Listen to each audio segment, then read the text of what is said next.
I really want to be great and record this video, but they doing some work outside of my house and it's making so much noise. And I'm really, really annoyed. But that's real life. Like, that's what's happening. That is what's going on right now. And one of the reasons why I want to start this channel is because, I do believe in the power of blessings, manifestation, and getting what God has for me. And I know at some point I just got to put one foot in front of the other, and I can't keep on waiting for things to happen because life is always happening. Like, it's going to be chaos, it's going to be noise, it's going to be disruption. But am I going to keep on going despite it all? And so I'm not going to hit stop because I done hit stop 5 times before now. And so, anyway, hi. See, there it is. There's the noise again. But it's going to stop. But it's not going to stop me from continuing to talk to you because I know y'all can hear me. And hopefully, my video editor, she can edit some of this back noise out. But anyway, I digress. I'm Sophia. I am Sophia, and welcome to my channel. I have tried to start a YouTube channel, I don't know how many times. Too many times to count. And I have not followed through. I just haven't. And I don't even know if I'm going to follow through this time, but something about this time feels like, girl, just pull this camera out and hit record. Do it for you, and do it because, you never know what something that you're going through or sharing or experiencing could support and help somebody else. And so here we are today. So I can't promise you're going to see me every day. I can't promise you're going to see me every week. But I can promise you that when I show up, I'm going to be myself. Because we really live in a world now where everything is for the camera. They made these phones like this with the intention that we will be taking pictures and taking videos and all the thing in order to have these memories. But it has turned into a phenomenon that is now us sharing our lives. And so I'm going to share what I feel comfortable sharing with a part that is a part of my life. And if that resonates with you, great. And if it doesn't, just keep on scrolling. Or you can stay and listen. Do what you want, do what you will. But I'm going to keep on doing me. Because one thing that I have learned after being on this earth for 40 plus years is that everything going to keep on going. So whether you like me, whether you hate me, whether I like you, whether I dislike you, all this here is going to keep on going. And so if we're going to keep on going, we might as well keep on going and doing stuff that we want to be doing. And even if we are continuing to go and we're doing things that we quite don't want to be doing, then what can I do in my life to help me go more into the direction of where I want to go? And so a part of that is actually me recording this video. I know I want to go into new spaces and places, and I want expansion in my life, and I want to meet more people. I want to connect with more people. I want to feel a sense of I'm not in this alone.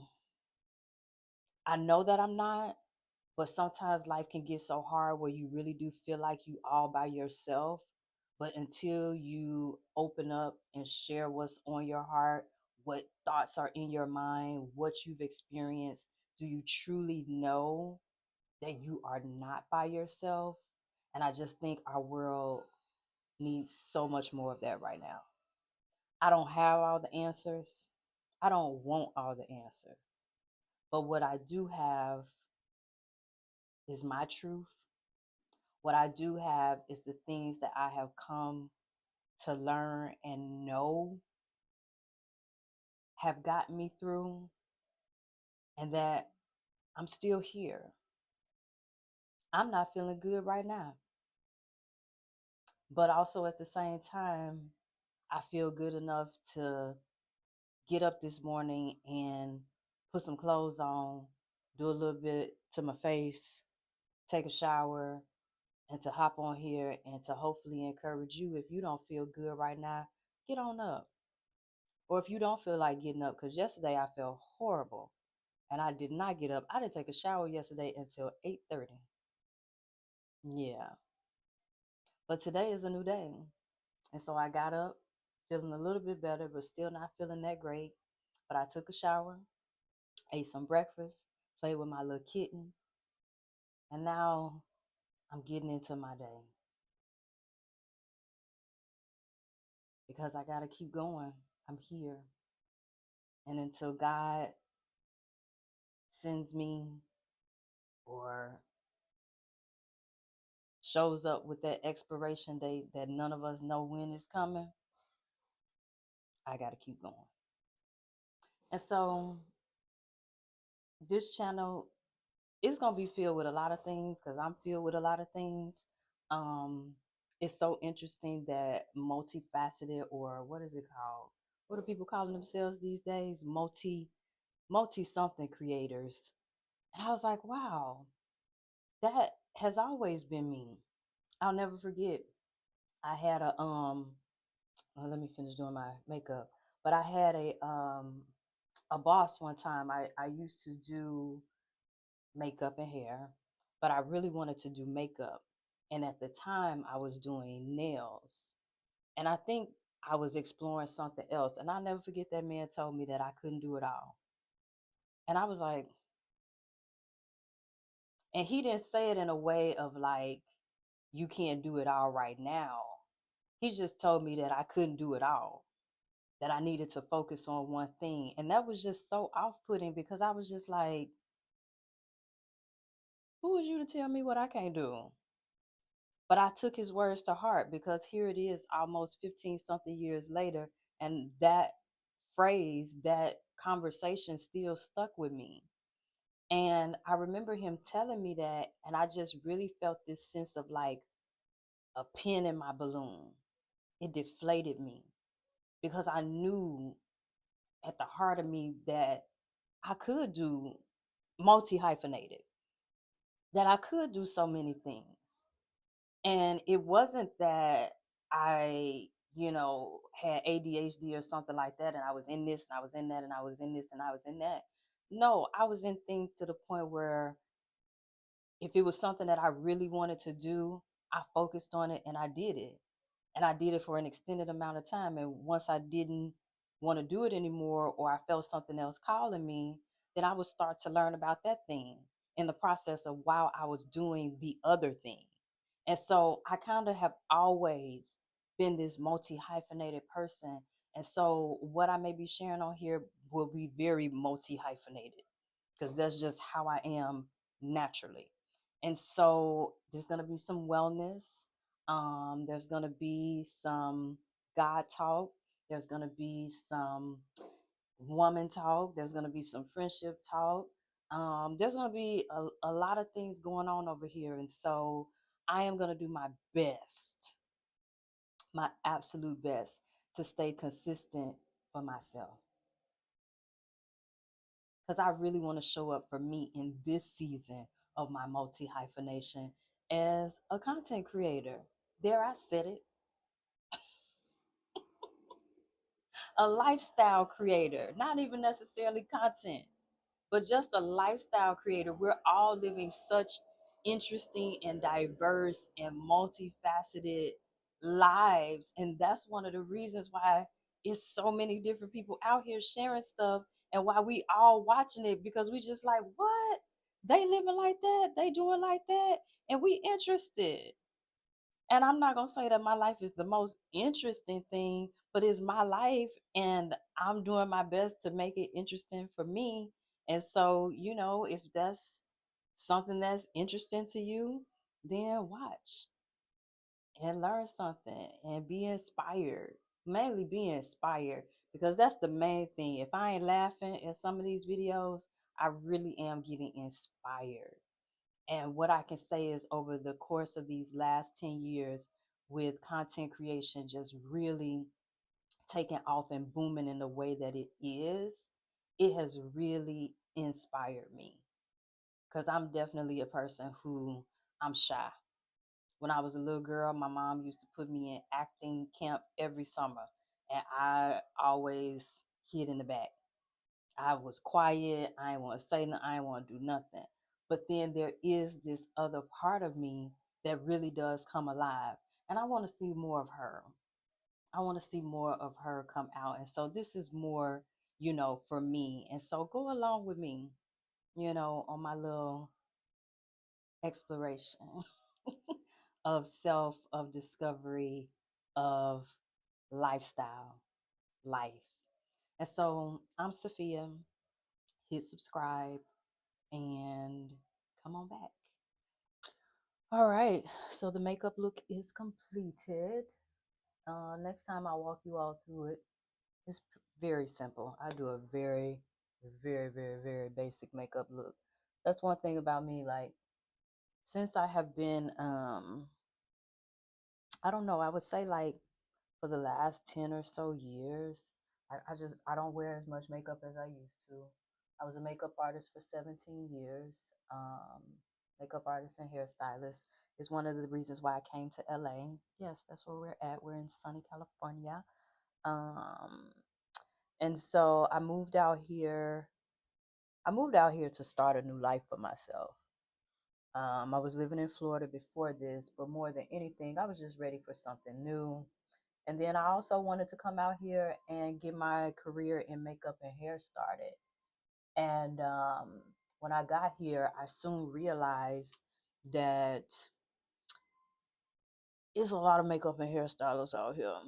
Everybody and their mama was a makeup and hairstylist out here when I first moved here. And I was just like, ooh, okay, I have definitely moved from a small pond. I am no longer a big fish in a small pond, which is what I was when I was in Orlando. And now I was out here and was definitely a small fish in a big pond. And I was grown. Like, I want to say I moved out here when I was 34. So I was grown, 34 or 35. Was I 36? I don't remember. I might have been 36. I think I was 36 when I moved to LA. And so being in LA, well, I'll digress. Being in Orlando, I had an apartment, I was paying bills, like, I just had a life. I was really adulting.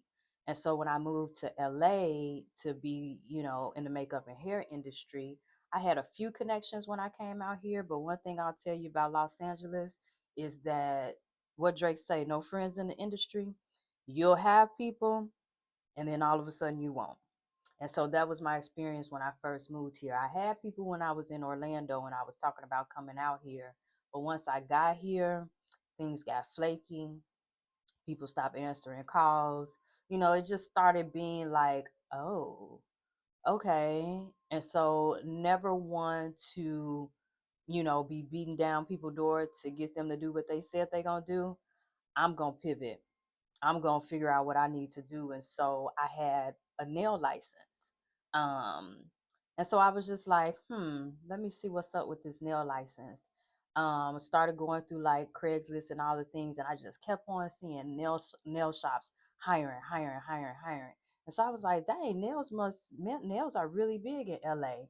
And so I was like, well, let me go on and transfer my nail license out here. And so I transferred my nail license out here and I started working at a hair salon that offered nails. And I worked there doing nails, and it was an interesting time. That was my first job when I moved out here, and that salon, because it was in a mall, and so mall overhead is very, very, very expensive. And at the time, it was a new salon, so it wasn't that busy. And so, they made enough money to pay us, but in order to pay us and sustain the business, it just wasn't viable. And so they ended up closing. And so I ended up moving to a nail shop in Hollywood. And I started working at this nail shop in Hollywood, and that's just kind of what catapulted me, kind of secured my space in the nail industry out here. and I was really doing my thing. I had, you know, solid books. I was starting to work with celebrity clients, starting to do just all the things. Like things were really taking off for me. I was making money. One thing I am very blessed to say that I have been in LA for 13 years and I've never had a roommate. Never. And y'all know how expensive it is to live in LA. Or if you don't know how expensive it is to live in LA, it's expensive. But God has always blessed and provided. And so the first apartment that I got out here, I ain't have a job, but I had money in my bank account because that's one thing. I saved up my bread before I moved out here. So I came out here with about $10,000 when I moved here. And so when the leasing office, they just saw I had a nice little savings account, so they gave me an apartment. And so I lived in a studio apartment in Koreatown, and I lived in that studio for like a year and a half. And child, when I tell you, to leave Florida and be living in a condo with two bathrooms and a washer and dryer and a kitchen and a deck and a pool and my own parking space, to now moving to LA and all I got is this studio apartment. I'm sleeping in my bedroom. Oh, that was different.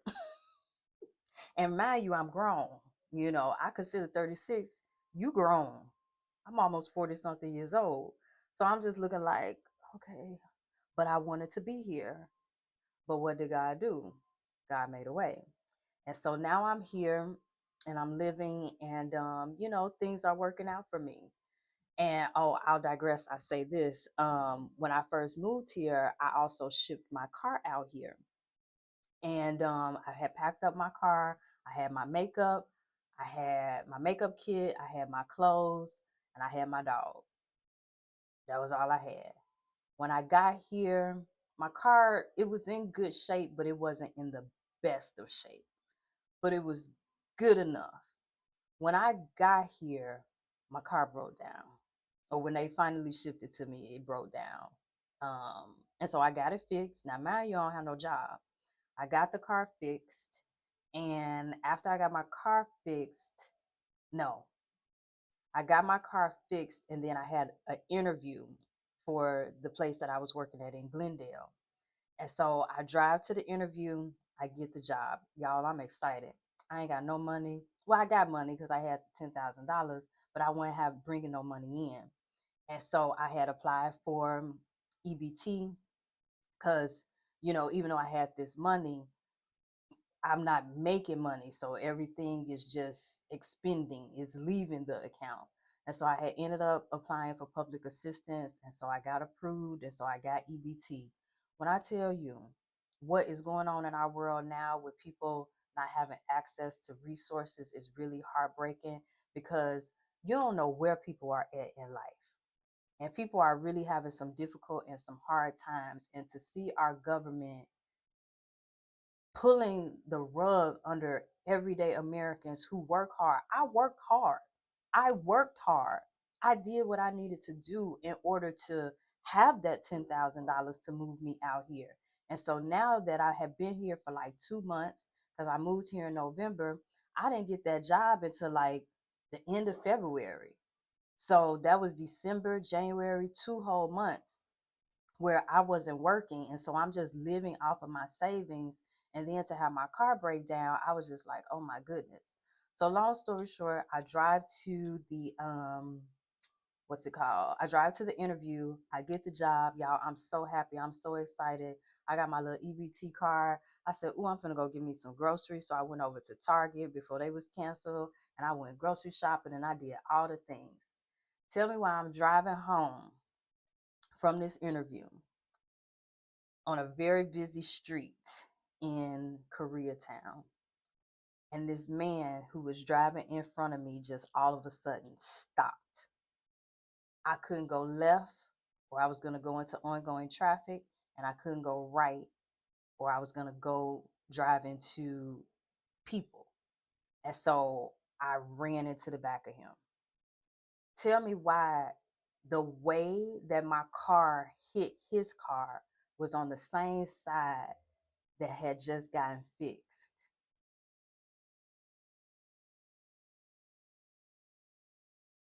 That car started smoking. It started leaking. I was just like, you can't, this ain't happening.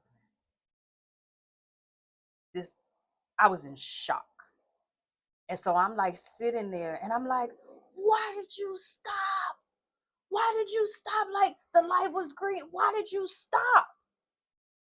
And so he got out the car. He's like, I don't know. I don't know what.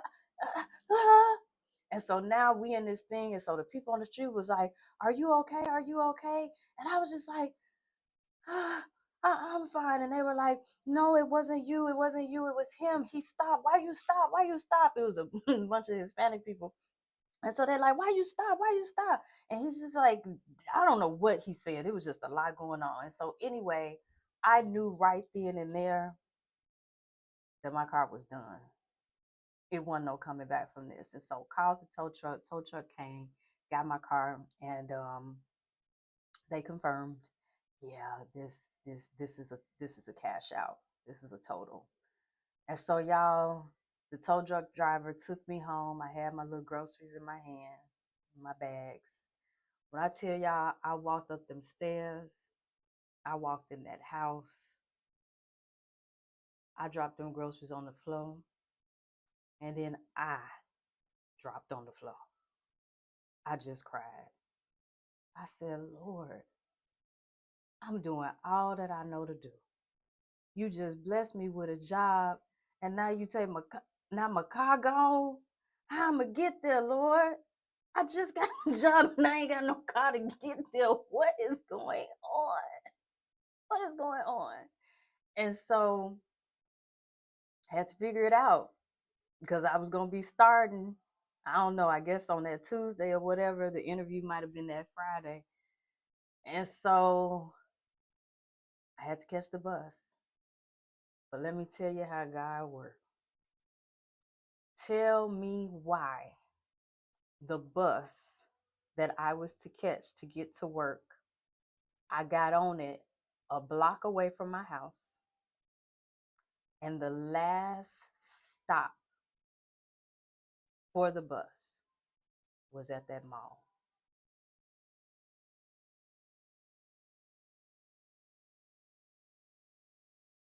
When I tell you,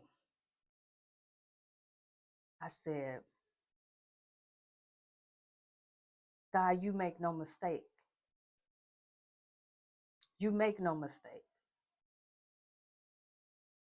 The apartment that I was living in wasn't the best, my studio, but the way it was set up, and that's another story for another day, or this video gonna get too long.